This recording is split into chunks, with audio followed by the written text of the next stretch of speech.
Hi everybody, welcome to Fantasy Picks. My name is Sophie Walker and here is Kit Alexander. So Kit, long night last night watching the Florida Golf and the World Golf Championship. Big points on offer for these events. How did you find the event? Did you enjoy it? I really enjoyed it actually. Yeah, obviously it was a stacked field, 47 of the top 50 in the end, with one very high profile top 50 member pulling out, but we'll talk a bit more about that in a moment. But as you'd expect with such a high quality field, it was a high quality leaderboard, great golf. A course which, as we alluded to last week, was new. We didn't entirely know what to expect, but I think we both said we were kind of looking forward to it and intrigued by what we'd heard. It wasn't your average flat, it's all there in front of you, often PGA Tour course. You know, there wasn't going to be a huge amount of rough and some funky greens. And it lived up to that. I mean, it was one of the more exciting tournaments we've had this year, I think, and I really enjoyed it. And I thought the course stood up to the pros really well. If you hit good shots, you were pretty much rewarded and could score, as we saw at the top end of the leaderboard, but you were certainly punished for any poor shots. Yeah, Viktor Hovland will definitely agree with that. I liked it as well. It was a course that we had to learn, wasn't it? We didn't quite know. Normally, it's like you can't miss there, or this is the hole that you go for. It didn't have that. I saw an interview with Nelly Corder, and she's a member at the Concession, and she calls it the concussion, which I thought was a really good way of describing it. It's great to see players. I mean, I think Tony Finau, he had a horror, didn't he, on the second hole? Was it a triple? And then he bounces back with a few birdies and eagles. And so it was nice to see a course which the par fives weren't instantly kind of gettable, made the players think. And like you said, the cream really did rise to the top. Now, speaking about the player at the top, Collin Morikawa, very strong performance. I did find it quite funny how the commentators were saying, this guy's never had a 54-hole lead before. How will he cope? It's like, he's won a major. He's a major champion. He'll be fine. Yeah, he coped pretty well. Yeah, he goes all right. He was on your team as well. I've got to give you the props. I didn't select him. You mentioned him in the preview. You went with it and you selected him and you got your rewards. So fair play. But yeah, his iron play shone through. And the putter behaved. You know, I had him in my team, Saudi, wasn't it? He played. No, before that. I think it was before that in the Middle East swing. I had him and he putted horribly and I think finished about 65th or something, and just couldn't hold anything. The iron play is always brilliant, but I mean, what a front runner he was. It was a magnificent performance. You must have been rubbing your hands together knowing he was in your fantasy team, looking at how he took it all in his stride on Sunday. Yeah, I was, but I didn't have Hovland. So it would have been nice to kind of go, well, Viktor or Collin, not a problem. But because I didn't have Hovland, I was riding for Collin pretty hard, which I don't think I would in normal situations. I would normally pick the European that I want to win. But yeah, I was sneakily pleased with myself. Like you said, his iron play is phenomenal. And this course suited that. And it suited a lot of players' games. It was nice to see like Billy Horschel up there as well. So you had a Viktor Hovland that hit it a long way, but then you had a Billy Horschel.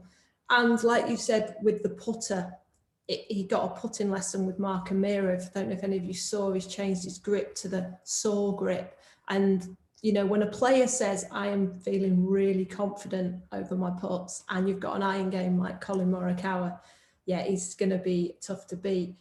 Only 6.95% of us had Collin Morikawa in our team, which I was quite shocked at, but I suppose it does show the strength of the field on who was on offer. Speaking about people that didn't put well, Jon Rahm once again. I couldn't believe it. I can't believe he's gone so long putting so badly. There was a stat on, I think, day 3 that he'd only hold 100 feet of putts in 3 days.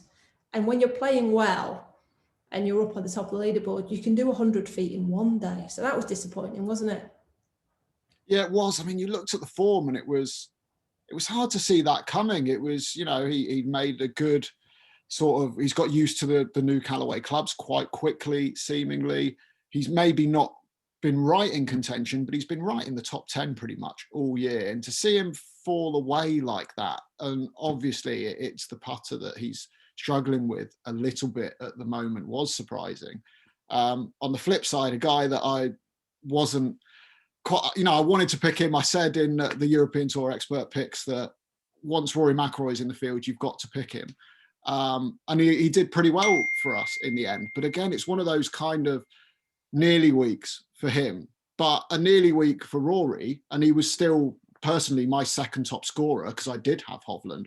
So I'm kind of almost more frustrated at Rory for finishing 6th and earning me loads of points than I was at Jon Rahm for doing nothing, or Tyrrell Hatton for never quite getting it going. It's one of those weird things where Rory lives and dies by the expectations we have on him. But again, with Rahm, and I hesitate to say this a little bit, but there are still some question marks over him in the absolute biggest events. You look at his major record, it's decent, but it's not great, and it's not comparable to what we see him achieving and where we see him finishing in regular PGA Tour events. And obviously a WGC, it's not a major, but it's got all the players there. I don't know if there's a building narrative here around Jon Rahm not quite performing amongst the absolute biggest company, or whether we're just reading too much into that. It might just be, as a journalist, I'm always looking for a narrative, always looking for a reason why someone you expected to do so well that week didn't. Maybe there's something in that. And I think it's only going to take if Jon Rahm doesn't do much in a major or a WGC this year, I think that becomes a genuine narrative, and we could see him as the next Sergio Garcia, Colin Montgomery, that guy that we know has got all the talent. Garcia did get it done in a major, but it took a long, long time. Is Rahm edging towards that kind of career? I don't know. What do you think? Well, I said last year, before all this happened, that Jon Rahm will win a major in 2020. I was convinced of it. And obviously the Open wasn't played, so I'm going to hang on to that Open at St George's. I suppose you're right. He's world number 2, and I suppose that's where world rankings give you a false sense of security if the majors are the only thing on your radar. And that's what we're used to thinking, isn't it? Tiger Woods basically said that. Brooks is saying it, that it's all about the majors. I am not bothered about anything else. But yeah, I mean, he's definitely got the game. He might just get a little bit too pumped about it. I think his display on Friday was disappointing, wasn't it? The amount of bogeys that he threw in there, and you just can't afford to do this in events with such quality players. You can't afford that really bad run. But yeah, he's still got credit in the bank with me. Absolutely. He's won Rolex Series events. And I think we forget how young he is. But then obviously, if you compare him to Colin Morikawa, and the under 25s like Viktor Hovland, that's where you start. If they hadn't come through and won, I think you'd be still saying, oh, Jon Rahm, absolutely put him down for a major.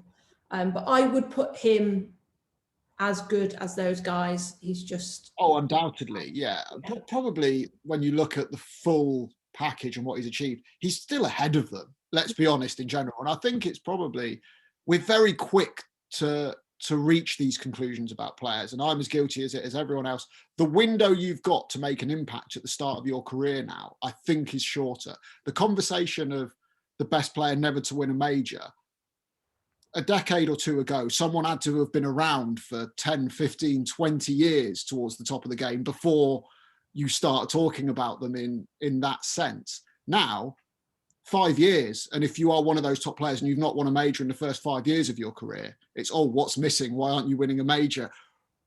The window is so much shorter before you start getting those questions these days. And it is because Colin Morikawa, Viktor Hovland, Jon Rahm, when he came out on tour, they're coming out so good, so young, that Jon Rahm's now not the new generation anymore. The moment you're not the new generation and not winning, there's a question mark around those majors. So it's a really interesting one. but it was hugely disappointing. And I've got to say, I didn't see that coming from Rahm, that disappointing finish.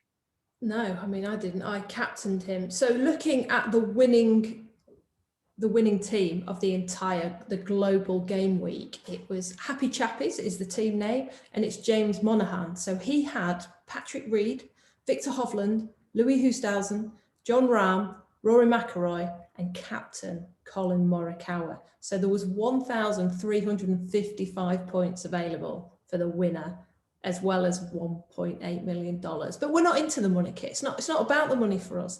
But then he got ×2 on that. So it absolutely smashed it. How did you get on? I did okay. Again, I had Finau as captain, so and not a great weekend. He looked all right going into the weekend, but fell away. Rory did good guns for me. Viktor Hovland, Cantlay, who pulled out, which we will talk about, and then Hatton and Rahm, who were sort of middle of the pack. So it seems like every week I'm feeling I've had an all right week, but I just haven't had that big one. You know, there's not been anything terrible. I've had a player in the top 3 every week so far. Haven't had enough winners, and haven't had my captain being my best performer enough so far. How about you?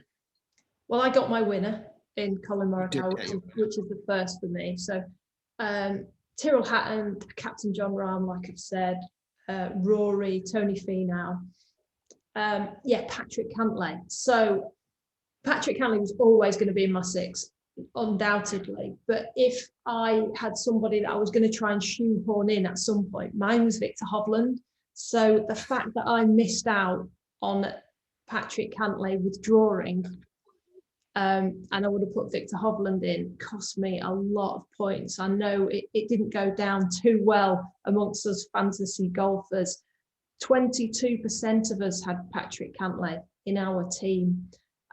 It's a funny one because you don't often see somebody pull out kind of, what would it be, Wednesday night, Thursday morning? It's very unusual in the game of golf, especially on a World Golf Championship with no cut and guaranteed money. I mean, you basically get tens of thousands of pounds just for turning up.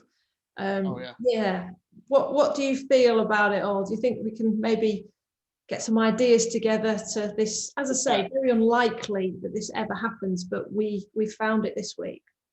It is unusual, and I think because it's a smaller field in WGC and they tee off a little bit later in the day, that leaves more time for someone to pull out in the morning after the deadline for picking your team has gone, but before the round starts. Once the round has started, if you have a player that pulls out either before or during, you know, that's just rub of the draw. That's really unlucky. It's like in fantasy football, if you've got a player that doesn't get selected or gets injured, once the game week has started, once the tournament has started, then you just have to take that on the chin. I think the fact here that frustrated a few people was that it was after the deadline, which was midnight the night before UK time.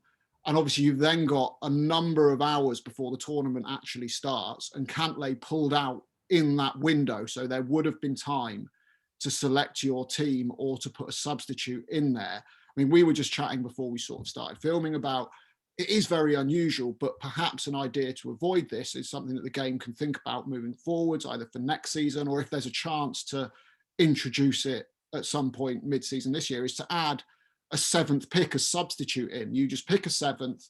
It's very rare that that's going to be needed, but if there is such a time as a player pulls out before they've hit a tee shot, then your 7th comes in. You've still had to pick them. There's no element of randomness or luck to it, and you still get the chance to have a full complement of 6 players, at least start the tournament. Yeah, I would agree. Like going back to fantasy football, you do have a subs bench, don't you? But once that player has stepped foot on the pitch and the game has started, then if he comes off after 1 minute, then that's it. So I would agree there, just something, a substitute. I don't particularly agree with auto pick for that one player. I think you pick a substitute, and I suppose like betting, as soon as they tee it up, they're in play. If they don't tee it up in a bet, then you just get your money back. So I would totally agree with that. Anything from this event that we've learned? I mean, you spoke in the last video about some European players to look out for. Matt Fitzpatrick did very well. He came 11th. Thomas Dietrich, 28th. Do you see any signs of a good performance from what we would call, you know, more of a European Tour player than a world player? A lot of them were down towards the bottom end of the leaderboard, unfortunately. I mean, I thought Rasmus Højgaard was going quite well through his first experience, then had a really destructive final round. Aaron Rai got himself in the top 20, perhaps a little bit under the radar for some people. You know, he's not going to be at the forefront of the Ryder Cup conversation, but he's not going to chuck too many bad rounds in through the year. And if he's in the big events, which he's going to be, playing WGCs and majors, shooting 369s and a 70 or whatever, which is the type of thing he'll do, is going to earn you a lot of money and a lot of points. So I think he's certainly on harder courses and in bigger events, he's got the mindset and the game where he doesn't make a lot of mistakes. He's one to keep an eye on. And I think sneaking that top 20 this week sort of underlines that. Laurie Cantor, I believe, was right up the top of the driving stats, even though ultimately his scores possibly didn't reflect it, underlining him as, you know, one of the best long games and T-ball hitters out there. And as he gets more comfortable at this level, it'll be interesting to see what he does. The biggest takeaway for me this week probably wasn't as much the players as perhaps the course. Mm-hmm. I really enjoyed it. I would like us to go back there, but it was the comparisons it drew to Augusta National and TPC Sawgrass, where we've got the players not too long in the future coming up as well, that I found most interesting. And as you said, you pointed out quite rightly, you look at the top of the leaderboard, there wasn't one particular type of player. You could be a bomber, you could be a short game specialist, a strategist. You didn't have to have massive length. If you did what you do well, you could compete around there. And that's certainly the case at Augusta National, which is more of a second shot course, and TPC Sawgrass, which is a real complete test of the game. And if you look at the list of winners there, you can turn up being any style of golfer and shoot a good score. And I think we need more of that. There was no conversation this week about rollback or they're hitting it too far, because the course setup was fair and enabled different players with different strengths and different skill sets to come to the fore. And that's because there wasn't loads of rough around the greens, which is an absolute killer. The fairways were reasonably wide, but if you went really wide, there was punishment. The bunkers actually forced you to play a shot. You know, you couldn't just go, I can still just hit the green. You might have to come up short or have a really difficult shot that you were tempted to take on or not. Billy Horschel, that final par 5 in the final round, you know, he had 3-wood in hand from the fairway bunker, decided to lay up. Those are the decisions and the challenges that you have to face players with in order to counteract this bomb and gouge. TPC Sawgrass does it, Augusta National does it, and the Concession did it as well. And I think it shows it can be done, and we should be seeing more courses like that on tour. Agreed. But lots of these courses, for the other 51 weeks of the year, amateurs need to play. And I think that's the problem when when Jack Nicklaus gets asked to design a golf course, it's like, well, who is it for? Because I can't imagine an amateur having that much fun around the Concession, around TPC Sawgrass, or even Augusta, because of the way the greens are. I mean, the Viktor Hovland 9th hole was the epitome of this. It was a bowl green and he just kept going back and forward and back and forward. And I could see that happening. So that is where the tour has the problem, in my opinion, to try and get the course set up for 1 week, but then the resort or wherever it is tries to appeal to the amateur golfer for the 51 weeks of the year. I agree in terms of watching it. I thought it was great. I thought you showed all types of shots. The runoff areas are the best thing for professional golfers to watch them play on it, because nothing is guaranteed. As soon as they go in the thick rough, missing the green by a yard or two, they just do the same shot every time and get it close. So yeah, agreed on that, but good luck trying to sell membership at that course. That's all I can say. Right, I then. think you will, because it's a tour venue. It's experiential, and I know what you're saying. It's tough, but I almost see it as you're looking at bifurcating equipment. Don't do that. Let's bifurcate courses. Have specific tour courses. And then maybe it has, especially if it's a resort that has 36 holes, have one that is a tournament course and have one that's for your members. It's easily done. And a lot of them kind of do that anyway.